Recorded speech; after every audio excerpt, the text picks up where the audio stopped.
बिस्मिल्लाहिर्रहमानिर्रहीम, अस्सलाम वालेकुम। न्यूज़लैंड के साथ नासिर महमूद आपकी खिदमत में हाजिर है। नाज़रीन, किसी भी मुल्क में जब तब्दीली की हवा चलती है तो उसके लिए क़यादत की ज़रूरत होती है। अगर हम माजी में नज़र दौड़ा के देखें तो यूबी आमरीत के ख़िलाफ़ जब जुल्फ़िकार अली भुट्टो खड़े हो गए तो देखते ही देखते लोग उनके साथ न सिर्फ खड़े हुए बल्कि उनका साथ भी दिया और तहरीकों में लोगों ने बढ़ चढ़ कर भी हिस्सा लिया। जब जुल्फ़िकार अली भुट्टो तकरीर करने के लिए आते थे या किसी जलसे जुलूस में आते थे तो हज़ारों का मजमा उनकी आवाज़ पर लब्बैक कहता था और जो जलसा होती थी, जलसा गाह होती थी, वो नारों से गूंजने लगती थी। लोग उनके विजन को सलाम पेश करते थे, लोग उनको जो है एक लीडर के तौर पर मानते थे और उनको फॉलो करते थे। फिर ज़िया आमरीत आई। आमरीत के बाद जब बेनज़ीर भुट्टो पाकिस्तान तशरीफ़ लाती हैं ज़ियाउल हक के आखिरी अय्याम में, तो उस वक्त हम देखते हैं कि मीनार पाकिस्तान के ऊपर भी जो लोग हैं वो लाखों की तादाद में हैं और वो बेनज़ीर भुट्टो का इस्तकबाल करते हैं और एक नई क़यादत सामने आती है और फिर वो वज़ीर आज़म पाकिस्तान बनती हैं। फिर मियाँ नवाज शरीफ साहब एक नई क़यादत के रूप में सामने आए। उन्होंने भी जो है लोग उनको फॉलो करते रहे, उनकी बातें सुनते रहे, उनको अपना हीरो तस्लीम करते रहे और फिर सब ये सिलसिला चलता रहा और फिर दो सियासी जमातों के माबैन इक़्तिदार जो है वो सिमट कर रह गया। फिर जनरल मुशर्रफ आए, उसके बाद काफली को भी मौका मिला हुकूमत करने का, ये सारे सिलसिले चलते रहे। लेकिन अब चूंकि अवाम जो है हर 20 या 25 साल बाद तब्दीली चाहते हैं, ये अवाम की एक नेचर बन चुकी है और ये ज़रूरी भी है कि जब 20-25 साल तक आप किसी हुकूमत को या एक दो जमातों को देखते हैं कि वो अपनी पॉलिसीज़ डिलीवर करने में नाकाम रही हैं, वो अपने मंशूर से हट चुकी हैं या फिर वो मंशूर पर अमल पैरा नहीं है या फिर वो अवाम को रिलीफ नहीं दे सकी, करप्शन का खात्मा नहीं कर सकी, अपनी आज़ाद खारजा पॉलिसी मुरतब नहीं कर सकी, अमेरिका के सामने सर उठाकर वो बात नहीं कर सकी, तो फिर अवाम चाहते हैं कि तब्दीली आए और तब्दीली के साथ साथ अवाम की तकदीर बदलने वाला ऐसा कोई हुक्मरान आए, ऐसा कोई लीडर आए जो उनको मसीहा की तरह उनको लीड करे। नाज़रीन, ये हकीकत है कि जब किसी मुआशरे में जुल्म सितम हद से बढ़ जाता है तो फिर लोग एक मसीहा की जानिब देखना शुरू करते हैं और मसीहा का इंतजार करते हैं।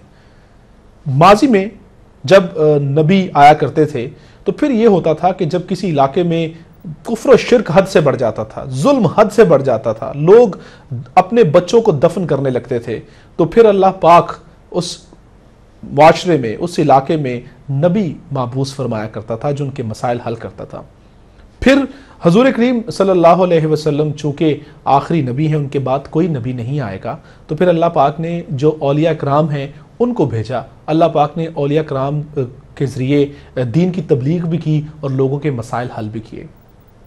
आज जिसको हम एक जदीद मुआशरा कहते हैं, हम अपने आप को पढ़ा लिखा एक मुआशरे का फ़र्द तसव्वुर करते हैं, आज हम देखते हैं कि जुल्म सितम हद से बढ़ चुका, करप्शन हद से बढ़ चुकी, लोग अपने बच्चे तक बेचने पर मजबूर हैं, लोग खुदकुशियां कर रहे हैं और नामूस तक बिक रही है इस मुल्क में। इस मुल्क में रोटी महंगी हो गई है लेकिन औरत की इज्जत शायद सस्ती हो गई है। मर्द की गैरत दम तोड़ रही है क्योंकि इस कदर महंगाई है, इस कदर अजाब है कि लोग खाली पेट फाके काटने पर मजबूर हैं, लोग खाली पेट सोते हैं, उनको 2 वक्त की रोटी मुयस्सर नहीं। फिर ऐसे हालात में लोग क्या करेंगे? लोग तब्दीली के लिए देखेंगे और लोग एक मसीहा का इंतजार करेंगे जो उनके मसाइल हल करें।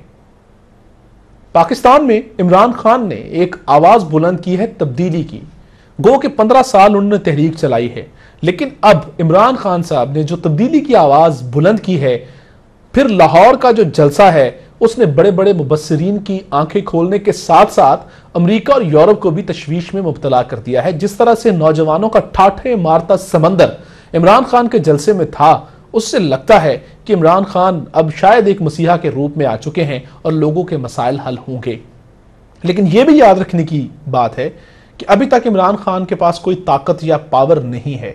अगर इमरान खान पावर में आके अवाम के मसाइल हल ना कर सके तो फिर उनका भी वही हाल होगा जो माजी में दीगर हुक्मरानों का होता रहा है। वादे सियासी बहुत किए जाते हैं, वादों को सियासी नारों के तौर पर इस्तेमाल किया जाता है, लेकिन कभी भी आवाम के मसाइल हल करने की कोशिश इस मुल्क में नहीं की गई। जैसे ही जलसागाह से एक लीडर उठ के इक्तदार के ईवानों में पहुंचता है तो वो भूल जाता है कि उसके मसाइल क्या हैं, आवाम के मसाइल क्या हैं और उसे हल कैसे करना है। फिर वो इक्तदार की गुलाम गर्दिशों में ऐसा गुम होता है कि फिर वो दोबारा कभी होश में नहीं आता। क्या इमरान खान इक्तदार के ईवानों में पहुंचकर अपने हवास कायम रख पाएंगे? वो जो दावा करते हैं कि वो आवाम के मसाइल हल करेंगे, क्या वो हल कर पाएंगे? आज लोग उनकी जमात में शामिल होना चाहते हैं, लोग उनको ज्वाइन करना चाहते हैं और वो खुद भी ऐलान करते हैं कि मुहर्रम से पहले चंद हैवी वेट्स उनकी जमात में शामिल हो जाएंगे। उन्होंने ये भी दावा किया है कि सिटिंग लोग जो हैं MNA MPAs वो उनसे राब्ते कर रहे हैं कि उनकी जमात में शामिल होने के लिए उन्हें लिया जाए। लेकिन क्या इमरान खान करप्ट लोगों का सहारा लेंगे या फिर नई क़यादत उभर कर सामने आएगी? ये बातें आने वाले वक्त में वाजे हो जाएंगी। लेकिन एक बात वाजे हो चुकी है कि तहरीक इंसाफ या फिर इमरान खान, इन दोनों का जादू सर चढ़ के बोल रहा है और अवाम एक मसीहा के रूप में उसे देख रहे हैं। क्या ये मसीहा तब्दीली ले पाएगा, तब्दीली ला पाएगा? क्या तब्दीली आएगी? इस पर हम बात करेंगे इस ब्रेक के बाद। So stay tuned and keep watching news line.